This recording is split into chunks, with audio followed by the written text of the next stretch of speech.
por se çfarë dihet deri më tani për rastin, indicet e kësaj ngjarje, gjithçka tjetër, do të bisedojmë me një panel ku të ftuar kemi në një lidhje direkte, do ta kemi gazetarën tonë nga desku informativ zonjën Amantina Asani. Përshëndetje zonja Asani, nuk e di nëse ende është në linjë me ne. Po, në fakt është aty Amantina dhe më lërni që natyrisht që përshëndesim, është pranë shtëpisë ku dhe tashmë duket se dhe familjarët janë gati për të pritur me të dashurit të tyre për t'i ngushëlluar. Gjithashtu pjesët të njëjtit diskutim do t'jetë edhe eksperti i sigurisë zotri Bedre Lezi, që sot na lajmërohet me një lidhje direkte, mirë po për detajet e të gjithë asaj se çfarë ka ndodhur dhe detajet e fundit që na vinë nga fshati Balaj, pra edhe nga vendi ku është vrarë personi, do ta kemi kolegën tonë Amantina Asani, e cila na i sill detajet e fundit. Amantina, përshëndetje, linja për ju.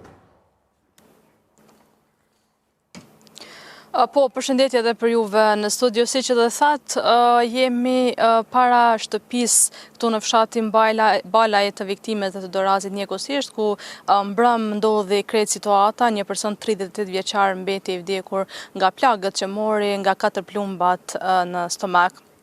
Në fakt edhe tani, kur po flasim nga mbrëm, por edhe tani policia janë të pranishëm para shtëpisë tyre, marrë parasysh për shkak se të dy këta kanë qenë janë kushërinj të afërt në mesveti djem migje dhe që një trup i policisë do duhet të ishte patjetër i nevojshëm duke pasur parasysh edhe rastin. Kjo ka ndodhur pra mbrëm rreth orës 19, policia ka qenë ata që e kanë dhënë në njoftimin zyrtar, mirë po detajet ne patjetër që i morëm paraprakisht në teren nga disa persona po e ricekin në formë zyrtare, na u tha që të dy këta kanë pasur mosmarrëveshje dhe të mëhershme dhe kjo ka ndodhur për shkaqe pronësore. Vrasja nuk ka ndodhur pra shtëpisë, ka ndodhur pak metra diku tek fshati, pra tek arat që na thanë dhe që pastaj dorasi kishte gjuajtur me armë 5 herë drejt viktimës, 4 nga plumat cilët edhe ishin vdekje pruërës për ta. Ne ishim edhe mbrëm këtu pak pasi ndodhi rasti. Të pranishëm përveç policisë u pan edhe autoambulancat për shkak se gjendja familjarëve u rëndua, marrë parasysh që ju vdiq me i dashurit tyre. Disa nga familjarët nuk ishin të pranishëm këtu dhe lajmi erdhi shumë më vonë për ta dhe ne ishim të rezervuar patjetër në informacionet që dham duke pasur parasysh që të mos mirret lajmi pikërisht nga ne.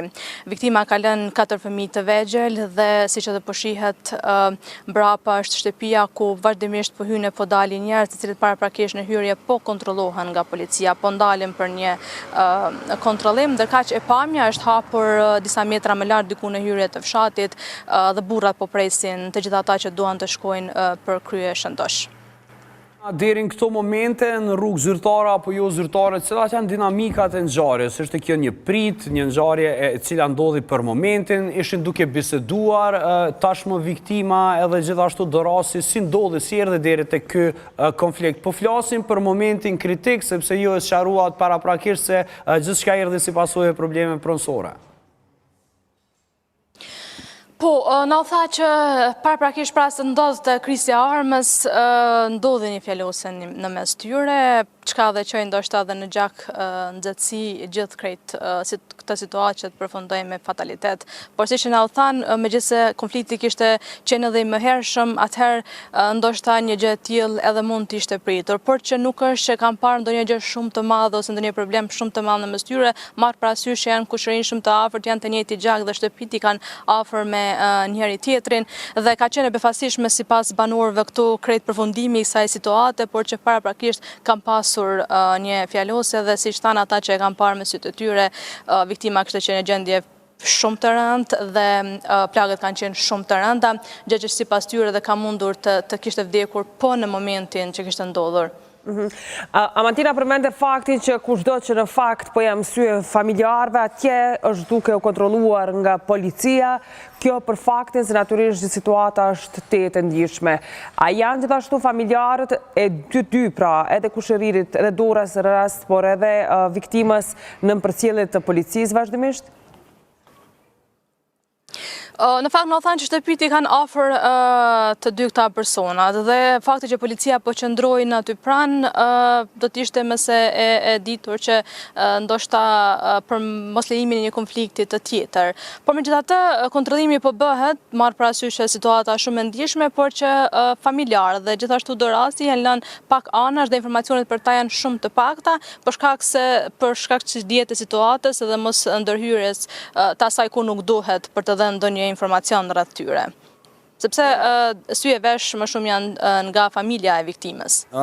Zonja Asani ju thatë se po bëhet fjalë pra për të njëjtën familje. Dini nëse kanë filluar kontaktet familja apo policia thjesht është pikërisht për këtë arsye për të ndaluar të ndodhë një gjë e tillë aktualisht, duke marrë parasysh se ngjarja ndodhi rishtazi. Nuk kam një informacion të tillë, po e them për shkak të situatës dhe rastit të ndihshëm, po besoj që policia janë për një arsye të aty, por që nëse kanë komunikim në mesvete ose kanë tentuar diçka të tillë, nuk mund të themi as po as jo. Mirë, Amantina. Por në fakt është vendosur, ka ndonjë informacion se kur do të bëhet varrimi dhe në anën tjetër, si ka qenë nga dëshmëria e familjarëve për të dhënë ndonjë deklarim për media? Jo, familjarët nuk kanë pranuar të flasin para kamerës, na thanë që t'i lëmë në mërzinë e tyre, për shkak se nuk kanë edhe as çka të thonë më tepër se ajo çka kanë thënë policia. E pamja është hapur, njerëzit po presin për kryeshëndosh, por që për orën e varrimit nuk dihet akoma nëse veç trupi lirohet nga IML-ja. Fare në fund, Amantina, ju si ekip keni arritur të identifikoni pronën për të cilën është bërë gjithë ky tmerr? Është pranë shtëpive të tyre? Është më larg shtëpisë së tyre, por kanë qenë edhe vetë fshatarët të rezervuar se i përket informacioneve të tilla, por që është më larg shtëpisë së tyre, nuk bëhet fjalë për ndonjë pronë afër. Mirë, Amantina, faleminderit shumë për këtë raportim, do të jemi bashkë në kontakt për më të reja lidhur me këtë rast. Ishim bashkë me Amantina Asani, gazetare në Klan Kosovës, e cila pra po qëndron atje, pra në vendin edhe ku ka ndodhur kjo ngjarje e rëndë. Bedri Eliezi tashmë është në lidhje të drejtë për drejtë, përshëndetje dhe mirë se vjen. Mirë se vjen, faleminderit për ftesën. Zotëre Eliezi, edhe një vrasje në Kosovë, edhe një herë po vjet në pa ajo që ju e keni theksuar gjithmonë se është një numër i madh i armëve pa leje, por edhe guximi për të vrarë ekziston. Si e komenton ju? Në fakt, disa herë të bashku i kemi ngritur shqetësimet tona në lidhje me problemet e performancës të institucioneve të sigurisë dhe drejtësisë. Edhe ky rast është një dëshmi e qartë se nuk kemi performancën e duhur, kemi probleme në çështjet që lidhen me zbatimin e ligjit e konkretisht me institucionet të cilat kanë përgjegjësi për të ndërmarrë veprimet për në preventiv. Në këtë rast, siç neve kemi mbështuar, ka pas probleme të mëhershme dhe se nuk është punuar mjaftueshëm për të parandaluar derisa të njëjtit kanë zgjedhur rrugën e vetgjyhtësisë. Kosova duhet të mësojë raste të tilla dhe duhet të ndërmarrë veprime konkrete që vetgjyhtësia të mbetet një çështje e kaluar dhe të gjithë qytetarët e Kosovës të drejtohen institucioneve për zgjidhjen e mosmarrëveshjeve. Por, zotëri Eliezi, këtu ka një çështje interesante, sepse kjo është vrasja e dytë brenda pak muajsh kur viktima dhe dorasi kanë pasur konflikte të mëhershme. Dhe pikërisht na lejo të kuptojmë pak më shumë se si ka mundësi që këta persona që kanë konflikte jo të ngrira me dikë mund të jenë të lirë ani pse paraqesin rrezik për popullatën. Pikërisht është problem kroni, sepse institucionet e sigurisë dhe drejtësisë kanë obligim ligjor për të vlerësuar fillimisht rrezikun që vjen për shkak të përplasjeve që kanë familjet apo grupet apo individët. Dhe më pas të njëjtit duhet vendosur masa konkrete për t'i pasur në survejim ose për t'i vendosur në masa, siç janë për shembull parabulimi.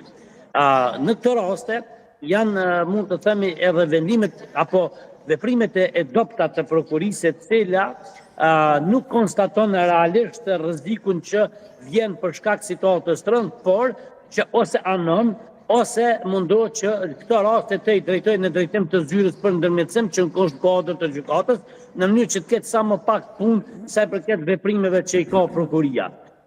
Kemi të qartë, policia e Kosovës do të kishte ndërmarrë veprimet e nevojshme, nëse do të ishte kërkuar një gjë e tillë nga prokuria dhe gjykata, e kemi parë rastet e kaluara qoftë kur janë caktu mosa se që është detyrimi polici ose arrest. Sepse kjo ishte edhe pika që do doja ta kuptoni më shumë. Sipas jush, prokuroria është fajtore se këta persona enden të lirë edhe pasi të kenë kryer ndonjë vepër. Në rastet kur policia hap një rast, e kryen punën e vet, i ka marrë për shembull të dyshuarit, i ka dërgu në stacion, i ka intervistuar, ka proceduar rastin për në prokuri, atëherë mbetet në dorën e prokurisë dhe gjykatës procedurës paraprake për ndërmarrje veprime që policia më pas e zbaton. Në rastin konkret, fajtore është policia, në fakt gjykata dhe prokuria themelore Ferizajt, të cilët e kanë neglizhuar rastin dhe i kanë bërë qytetarë që mos besojnë drejtësi dhe të marrin veprime për vetgjyqësi.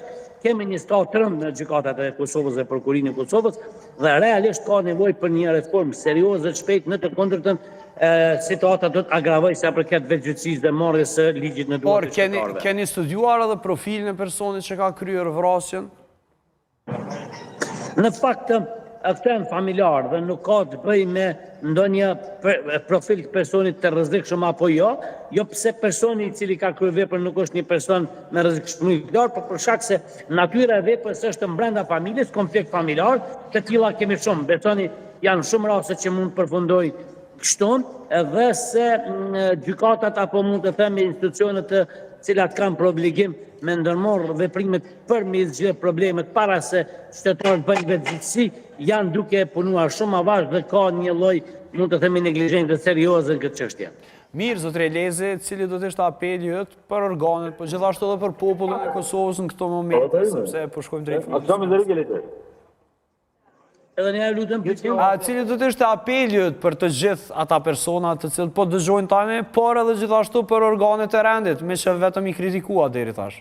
Faleminderit. Në fakt, unë apeloj të gjithë qytetarët e Republikës Kosovës që të gjitha rastet të i apelojnë në policinë e Kosovës dhe të njëjtit në rast se pas marrjes së deklaratave të tyre ose pas fillimit të procedurës nuk janë të kënaqur me ndërmarrjen e veprimeve qoftë prokurisë apo policisë, të mos heshin, drejtohen në drejtim të institucioneve tjera, për shembull IPK-ja që është organ që mbikëqyr punën e policisë në rast se ka neglizhencë nga ana e policisë, apo dhe këshilli gjyqësor apo këshilli prokurorial, të cilët kanë për obligim me vendosur para përgjegjësisë të gjithë gjyqtarët apo prokurorët të cilët realisht i neglizhojnë rastet. Unë kam një shqetësim edhe tek veprimet konkrete të prokurisë. Në shumicën e rasteve të tilla, prokuria nuk del në vendngjarje, nuk interviston të dyshuar, vetëm autorizon policinë dhe kështu në një farë forme e ul efikasitetin e policisë dhe institucioneve dhe krijon kushte për me bë vetgjyqësi apo për me ndodhur të rastet siç janë. E posaçërisht në prokurinë dhe gjykatën e Ferizajt. Mirë, zotëre Lezi, unë ju falenderoj shumë për këtë adresim tuaj, shpresojmë që nuk do të kemi raste të tilla, e gjithashtu do të takohemi këtu në Kosova Today për tema të cilat kanë të bëjnë kryesisht me sigurinë në vendin tonë. Faleminderit shumë që ishe me ne. Faleminderit gjithashtu. Mirë, në fakt kemi qenë kështu duke trajtuar këtë ngjarje të rëndë që ka ndodhur pranë fshatin Balaj të Ferizajt bashkë me gazetaren Amantina Asani dhe ekspertin e sigurisë Bedrej Lezi. Shkputemi me një sigël për të rikthyer natyrisht me ditën e dytë të dëshmisë James Rubin në Hag, ka dhënë deklarata bukur bombastike duke përmendur faktin se ka tash 100 ditë që është përgatitur në fakt për këtë dëshmi, ka akuzuar prokurorinë se është duke bërë një gjyq politik ndaj thaqit e të tjerëve. Krejt këto i kthehemi vetëm pas pak me lidhje live atje dhe një panel ftuarish këtu.